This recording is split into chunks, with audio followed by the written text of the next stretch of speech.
Hello बच्चों, ये exercise 2C9 ICSE Selina book का क्वेश्चन नंबर 5 कंपाउंड इंटरेस्ट का है, जो विदाउट फार्मूला हम लोग भी बना रहे हैं। इसमें क्वेश्चन है, बोल रहे हैं Mohit invest ₹8,000 for 3 years at the certain rate of interest compounded annually. At the end of 1 year its amount to ₹9,440।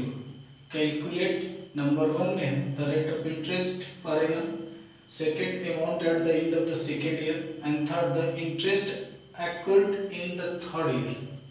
मतलब 8,000 रुपये 3 साल के लिए कुछ रेट ऑफ इंटरेस्ट से ले रहा है और अलग अलग समय में उसका इंटरेस्ट पूछ रहा है, अमाउंट पूछ रहा है। तो चूंकि विदाउट फार्मूला इस्तेमाल करना कंपाउंड इंटरेस्ट का, इसका मतलब इंडिविजुअली एक एक ईयर्स का हम लोग निकालेंगे।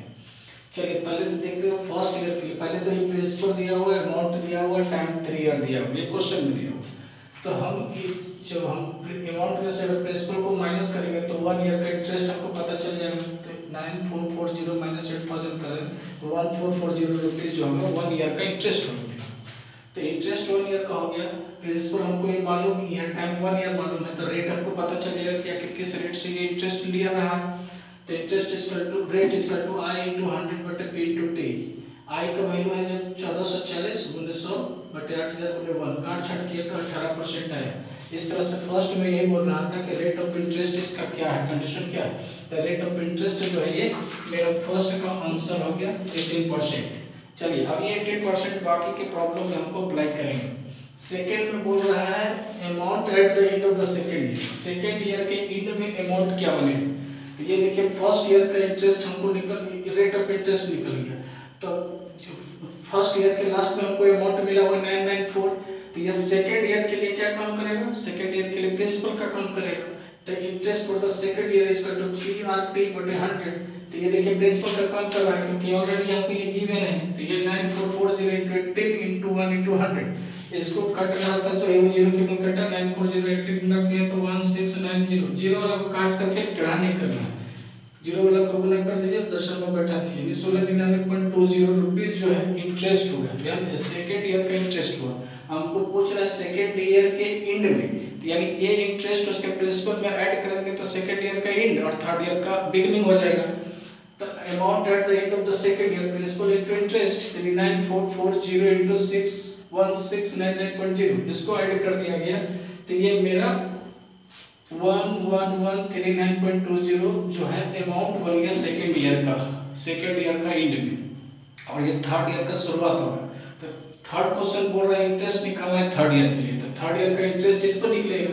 तो interest for the third year PRT/100 11139.20 × 18 × 1/100 सारा को मल्टीप्लाई करके कटिंग किए तो 2005.056 यानी हमको 2005.2005.06 जो इंटरेस्ट मेरा मिला थर्ड ईयर के लिए। ये क्वेश्चन बोल रहा है थर्ड ईयर का इंटरेस्ट निकालने के लिए, इसलिए हम लोग आगे नहीं बढ़ाएंगे, इतना ही क्वेश्चन का जो बोल रहा है। यानी इसमें हर स्टेप पर सवाल करता है, जितना स्टेप पर सवाल करेगा उसका जवाब हम उसी स्टेप पर देंगे, उससे आगे नहीं बढ़ाएंगे।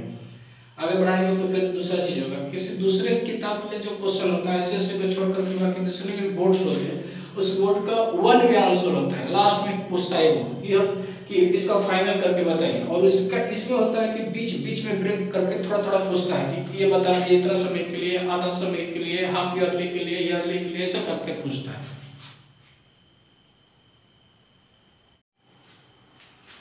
क्वेश्चन नंबर 6 है Gita borrowed ₹15,000 for 18 months at a certain rate of interest compound semi-annually. If the end of 6 months it amount to ₹15,600, calculate number 1 rate of interest and number 2 total amount of money paid at the end of 18 months। मतलब एक व्यक्ति है जो 15,000 रुपये 18 महीना के लिए कुछ रेट ऑफ इंटरेस्ट पर लेता है और 6 महीना का जो उसका अमाउंट है 15,600 है, तो बाकी उसका रेट ऑफ इंटरेस्ट क्या रहा होगा और 18 महीना के बाद उसको कर्ज को चुकाने के लिए कितना पेमेंट करना पड़ेगा, मतलब टोटल जो कर्ज खत्म होगा। चलिए तो प्रिंसिपल तो मेरा हो गया जाकर के ये 15,600 अमाउंट हो गया। टाइम हमारा 18 मंथ का लिया गया, सेमी एनुअल है, 6 महीने पर ले रहा है, ये ध्यान देना है। 6 महीने पर इंटरेस्ट काउंटिंग होगा, एनुअली रहता है तो 1 ईयर का काउंटिंग होता है, यही ध्यान देना रहता है।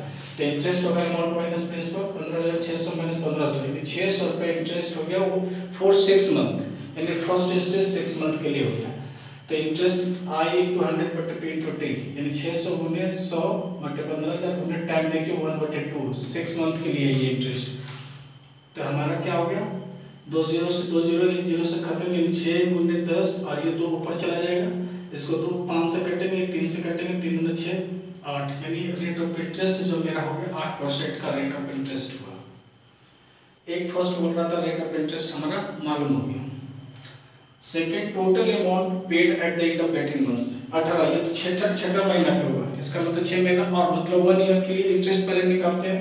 तो इंटरेस्ट फॉर 1 ईयर यानी नेक्स्ट हाफ ईयर के लिए PRT बटे 100 ये जो अमाउंट था उस हाफ ईयर के बाद का जो अमाउंट है वो नेक्स्ट 1 ईयर के लिए प्रिंसिपल का काम करेगा। तो 5600 × 8 × 1 100 × ये 2 1/2 का काट छाट करके देखिए तो 624 रुपये मेरा इंटरेस्ट आया 1 ईयर के यानी 6 महीना के बाद में इंटरेस्ट आ गया। तो अमाउंट उसका eight the end of 12 month मतलब ये जो एक 6 महीना का मतलब 12 महीना, तो 12 महीने के अंत में जो अमाउंट बनेगा P × I यानी 15,600 प्लस 624 यानी 16,224 रुपये जो है ये अमाउंट बनेगा 1 ईयर के लिए यानी बाकी जो नेक्स्ट 6 महीने यानी 18 महीने के लिए प्रिंसिपल का काम करेगा। तो interest for the next 1/2 year PRT बटे 100 16,224 गुने 8 गुने 1 बटे 100 गुने 2 यानी इसको काट छाट करके किए तो हमको 648.90 रुपये इंटरेस्ट आया 18वां महीने का इंटरेस्ट हुआ। तो इंटरेस्ट आपको पूछ रहा है कि अमाउंट कितना होगा, क्लियर कितना करना पड़ेगा, उसके कर्जा को खत्म करने के लिए क्या करना पड़ेगा। तो amount at the end of 18 months principal को इंटरेस्ट में जोड़ दीजिए। ये मेरा प्रिंसिपल था, ये मेरा इंटरेस्ट था, इसको जोड़ दिए तो 16,872 रुपये 96 पैसा ये मेरा इतना पैसा दे देंगे तो 18 महीना में सारा का सारा क्लियर हो जाएगा और ये मेरा इंटरेस्ट निकला था। इस तरह से ये 3 चीज हम लोग को क्वेश्चन से सामने निकल करके आया, देख लीजिए।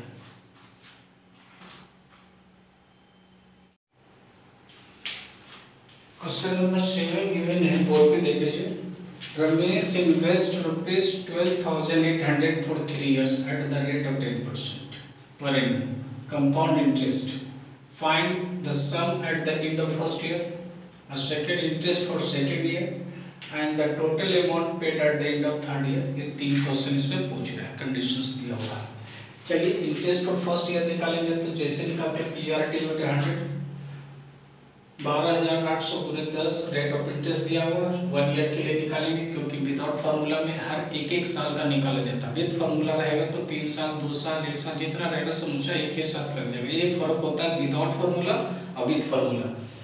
तो ये हम 0 से 0 कट गया तो 128 गुने 10 यानी 1280 मेरा फर्स्ट ईयर का इंटरेस्ट हो गया। ये फर्स्ट ईयर का इंटरेस्ट अगर जोड़ देंगे प्रिंसिपल में तो मेरा फर्स्ट ईयर के अंत में मेरा जो होगा अमाउंट हो जाएगा। तो amount at the end of the first year principal into interest 12,800 में 1280 जोड़ेंगे तो 14,080 रुपया मेरा अमाउंट हो गया फर्स्ट ईयर की। और यही सेकंड ईयर के लिए मेरा क्या काम करेगा, प्रिंसिपल का काम करेगा। तो ये तो फर्स्ट का हमारा हो गया, पूछ रहा था फर्स्ट में क्या sum at the end of first year. At the end of first year at the amount at the end of the first year एक मेरा जवाब ये हो गया। सेकंड के पूछ रहा है interest for the second year, तो हम लोग का interest for the second year PRT बटे 100 14,080 गुने 10 गुने 1/100 काटते हैं तो 1,480 रुपया ये मेरा सेकंड ईयर का इंटरेस्ट निकल गया। सेकंड ईयर का इंटरेस्ट बोल रहा तो सेकंड ईयर का इंटरेस्ट हो गया। Amount at the end of second year निकालेंगे तो प्रिंसिपल इंटू इंटरेस्ट 1480 1408 जोड़ेंगे तो 15,488 रुपया ये मेरा निकल गया सेकेंड ईयर का अमाउंट यानी थर्ड ईयर का प्रिंसिपल। ध्यान दीजिएगा एक का अंत दूसरे का शुरुआत। तो इंटरेस्ट फॉर थर्ड ईयर निकालेंगे PRT बटे 100 यानी 15,488 गुने 10 गुने 1/100 काट छाट किए वो 0 से तो 15,488 बटे 10 यानी एक अंक के बाद दशमलव डाल देंगे तो 1548.80 रुपये इंटरेस्ट मेरा हुआ थर्ड ईयर का।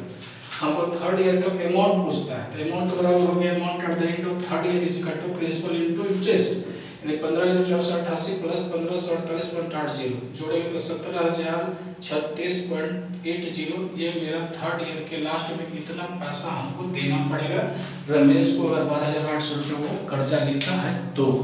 इस तरह से हम लोगों का ये क्वेश्चन का सॉल्यूशन हो गया। बार बार ये बताया जा रहा था विदाउट फार्मूला ऐसा हम थंबनेल में हमेशा लगाए हुए हैं कि विदाउट फार्मूला। विद फार्मूला में क्या फ़र्क होता है। विद फार्मूला लगाएंगे तो एक फार्मूला गिवन होगा जब बताएंगे, तो उस फार्मूला में डायरेक्ट उसका जो टाइमिंग रहता है, टाइमिंग जैसे 1 साल 2 साल 3 साल जो भी रहेगा वो डायरेक्ट निकाल सकते हैं। लेकिन विदाउट फार्मूला में रहता है तो इंडिविजुअली पार्ट बाय पार्ट करके निकालते हैं। हर 1 साल के लिए या सेमी दिया हुआ है या हाफ ईयरली दिया हुआ है, जो कंडीशन दे रहा है 1 साल या 6 महीना का, 1 साल फिर 2 साल फिर 3 साल फिर 4 साल, ऐसे एक एक करके हर बार में टाइमिंग जो है तो 1 ईयर का लगेगा। और इसका फार्मूला ये सही वाला फार्मूला लगेगा, सिंपल इंटरेस्ट का फार्मूला लगेगा। ये फार्मूला सिंपल इंटरेस्ट का principal into rate into time हर जगह पर इस्तेमाल होगा, ये ध्यान देंगे। यानी सिंपल इंटरेस्ट से हर ईयर का निकाला जाता है, तब उसको हम लोग कंपाउंड इंटरेस्ट में कन्वर्ट कर देते हैं, क्योंकि जो इंटरेस्ट आता है उसको प्रिंसिपल में जोड़ते हैं तो नेक्स्ट ईयर का अमाउंट बनते चला जाता है। यही फर्क होता है विदाउट फार्मूला और विद फार्मूला में।